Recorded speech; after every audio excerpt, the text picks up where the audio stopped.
Enter Paris and his page, bearing flowers and a torch. Give me thy torch, boy. Hence, and stand aloof.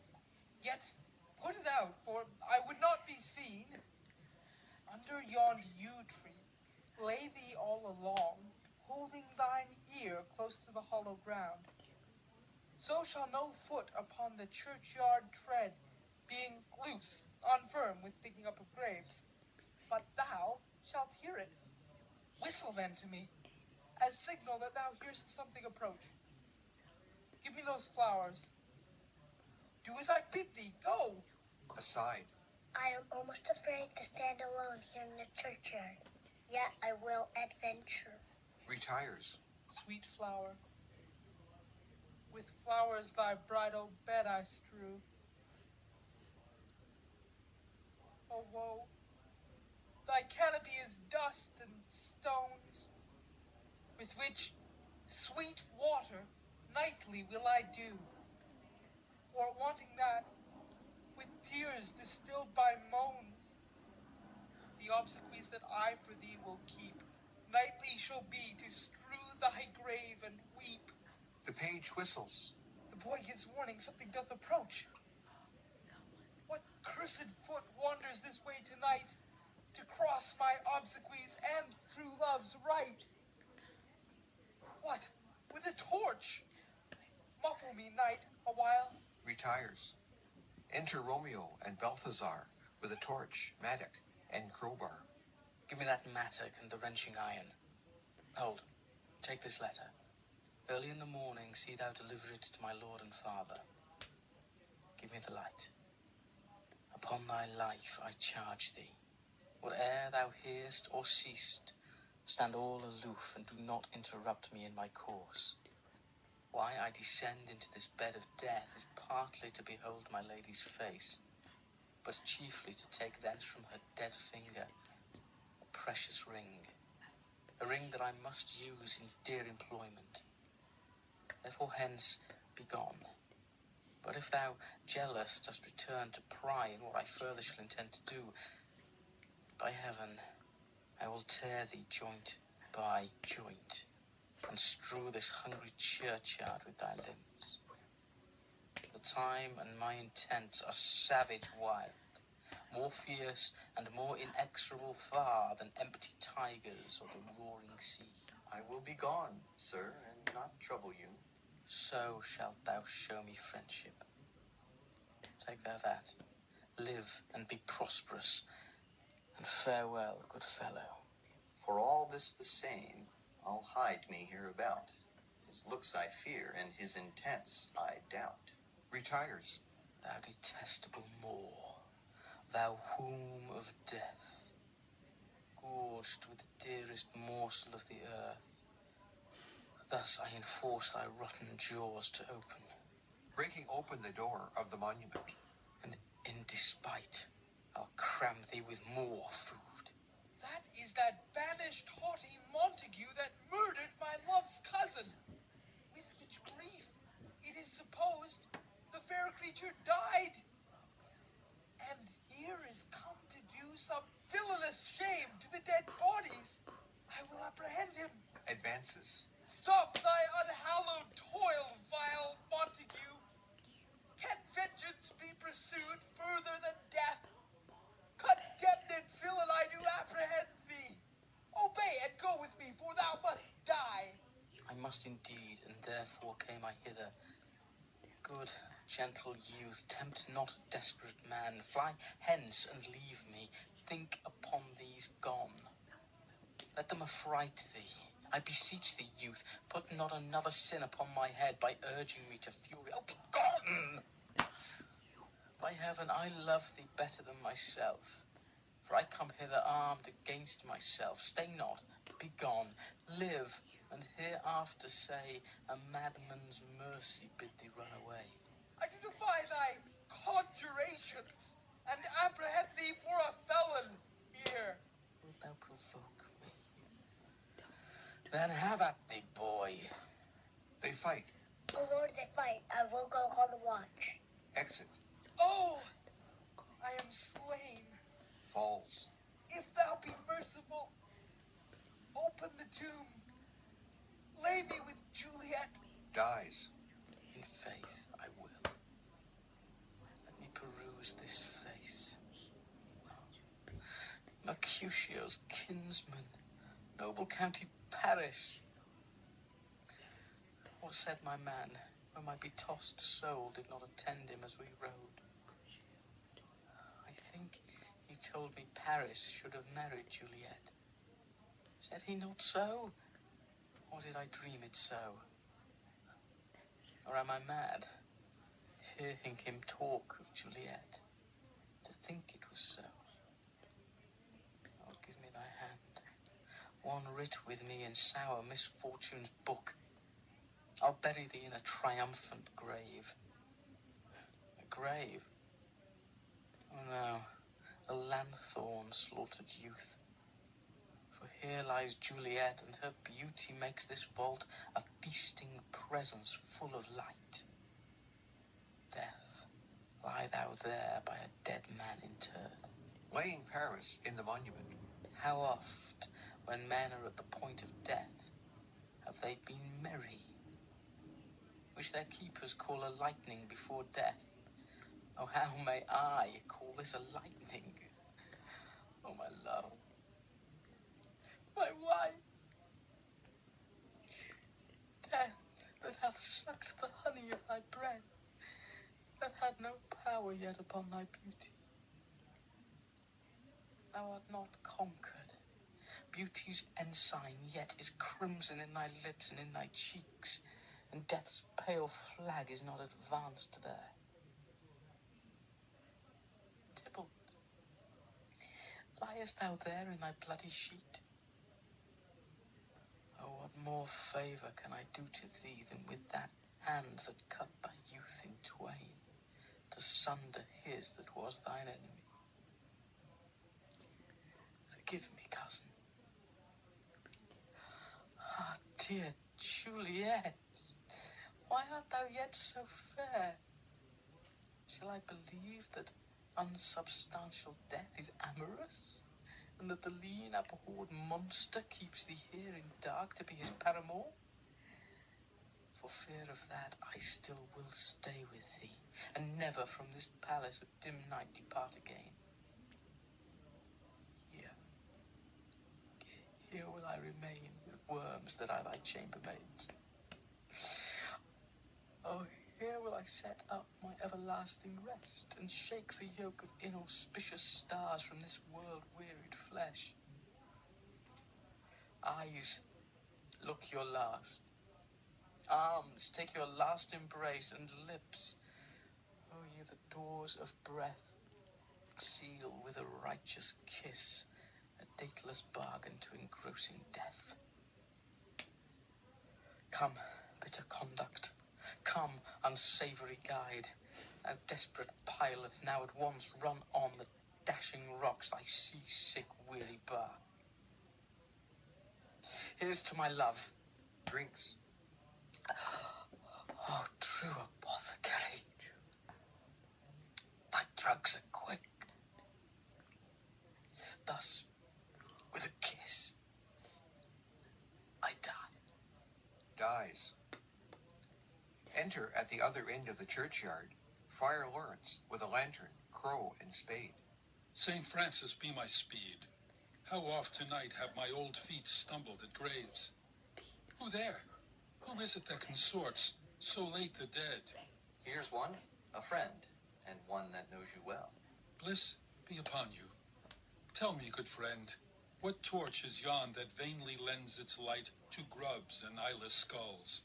As I discern, it burneth in the capel's monument. It doth so, holy sir, and there's my master, one that you love. Who is it? Romeo. How long hath he been there? Full half an hour. Go with me to the vault. I dare not, sir.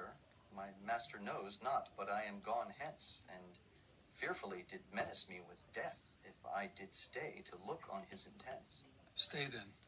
I'll go alone. Fear comes upon me. Oh, much I fear some ill, unlucky thing. As I did sleep under this yew tree here, I dreamt my master and another fought, and that my master slew him. Romeo, Advances. alack, alack! What blood is this which stains the stony entrance of this sepulchre? What mean these masterless and gory swords to lie discolored by this palace of peace? Enters the monument. Romeo, oh pale. Who else? What? Paris too? And steeped in blood? Ah, what an unkind hour is guilty of this lamentable chance. The lady stirs. Juliet wakes and stirs. Oh, comfortable friar, where is my lord? I do remember well where I should be, and there I am. Where is my Romeo? Noise within. I hear some noise. Lady, come from that nest of death, contagion, and unnatural sleep. A greater power than we can contradict hath thwarted our intents. Come away. Thy husband in thy bosom there lies dead. And Paris too. Come, I'll dispose of thee among a sisterhood of holy nuns. Stay not to question, for the watch is coming. Come. Go, good Juliet. Noise within. I dare no longer stay. Go, get thee hence, for I will not away. Exit Friar Lawrence. What's here? A cup closed in my true love's hand. Poison I see hath been his timeless end. O churl, drunk all and left no friendly drop to help me after. I will kiss thy lips. Haply some poison yet doth hang on them to make me die with a restorative. Kisses him. Thy lips are warm. Within. Lead, boy. Which way? Yea, noise. Then I'll be brief. Oh, happy dagger. Snatching Romeo's dagger. This is thy sheath. Stabs herself. There rest, and let me die. Falls on Romeo's body and dies. Enter watch with the page of Paris. This is the place, there where the torch doth burn. Ground is bloody. Search about the churchyard. Go, some of you, where you find attached. Exit some of the watch. Oh, pitiful sight. Here lies the county slain, and Juliet bleeding, warm and newly dead, who here hath lain these 2 days buried. Go, tell the prince, run to the Capulets, raise up the Montagues, some others search. Exit others of the watch. We see the ground whereon these woes do lie, but the true ground of all these piteous woes we cannot without circumstance decry. Re-enter some of the watch with Balthazar. Here's Romeo's man. We found him in the churchyard. Hold him in safety till the prince come hither. Re-enter others of the watch with Friar Lawrence. Here is a friar that trembles, sighs, and weeps. We took this mattock and this spade from him, as he was coming from this churchyard side. A great suspicion. Stay the friar too. Enter prince and attendants. What misadventure is so early up, that calls our person from our morning's rest? Enter Capulet, Lady Capulet, and others. What should it be that they so shriek abroad? The people in the street cry Romeo, some Juliet, and some Paris, and all run with open outcry toward our monument. What fear is this which startles in our ears? Sovereign, here lies the county Paris slain, and Romeo dead, and Juliet dead before, warm and new killed. Search, seek, and know how this foul murder comes. Here is a friar, and slaughtered Romeo's man, with instruments upon them fit to open these dead men's tombs. Oh, heaven! Oh, wife! Look how our daughter bleeds. This dagger hath misstained her. Lo, his house is empty on the back of Montague, and it missheathed in my daughter's bosom. Oh me, this sight of death is as a bell that warns my old age to a sepulchre. Enter Montague and others. Come, Montague, for thou art early up, to see thy son and heir more early down. Alas, my liege, my wife is dead tonight. Grief of my son's exile hath stopped her breath. What further woe conspires against mine age? Look, and thou shalt see. O thou untaught, what manners is in this, to press before thy father to a grave. Seal up the mouth of outrage for a while, till we can clear these ambiguities and know their spring, their head, their true descent. And then will I be general of your woes, and lead you even to death. Meantime, forbear, and let mischance be slave to patience. Bring forth the parties of suspicion. I am the greatest, able to do least, yet most suspected, as the time and place doth make against me of this direful murder. And here I stand, both to impeach and purge myself condemned, and myself excused. Then say at once what thou dost know in this. I will be brief, for my short date of breath is not so long as is a tedious tale. Romeo, there dead, was husband to that Juliet, and she there dead, that Romeo's faithful wife. I married them, and their stolen marriage day was Tybalt's doomsday, whose ultimate death banished the new-made bridegroom from this city, for whom, and not for Tybalt, Juliet pined. You, to remove that siege of grief from her, betrothed, and would have married her perforce to County Paris.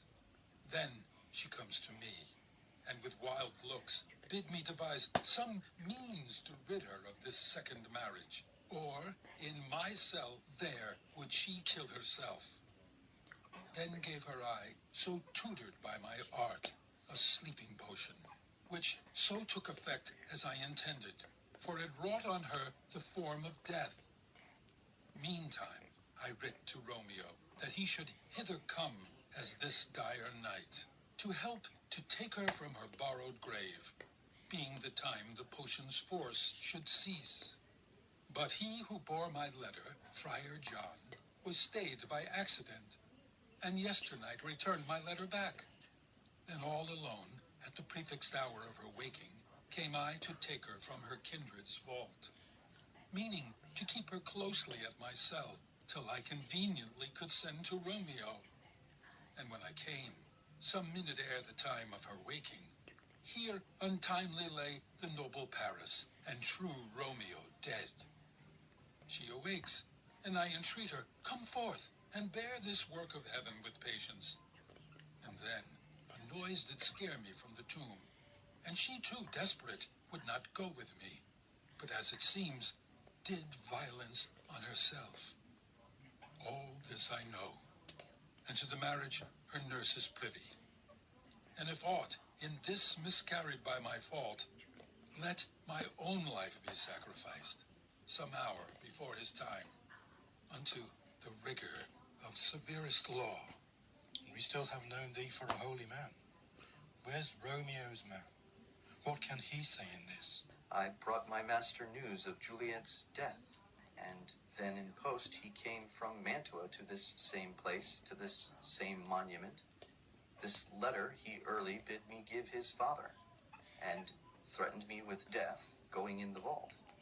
I departed not, and left him there. Give me the letter. I will look on it. Where is the county's page that raised the watch? Sirrah, what made your master in this place? He came with flowers to strew his lady's grave, and bid me stand aloof, and so I did. Anon comes one with light to ope the tomb, and by my master drew on him. And then I ran away to call the watch. This letter doth make good the friar's words, their course of love, the tidings of her death. And here he writes that he did buy a poison of a poor apothecary, and therewithal come to this vault to die and lie with Juliet. Where be these enemies? Capulet, Montague, see what scourge is laid upon your hate, that heaven finds means to kill your joys with love. And I, for winking at your discords too, have lost a brace of kinsmen. All are punished. Oh, brother Montague, give me thy hand. This is my daughter's jointure, for no more can I demand. But I can give thee more. raise her statue in pure gold, that while Verona by that name is known, there shall no figure at such rate be set as that of true and faithful Juliet. As rich shall Romeo's by his ladies lie, poor sacrifices of our enmity. A glooming peace this morning with it brings. The sun for sorrow will not show its head. Go hence, to have more talk of these sad things. Some shall be pardoned and some punished, for never was a story of more woe than this of Juliet and her Romeo. Exit. End of Act 5.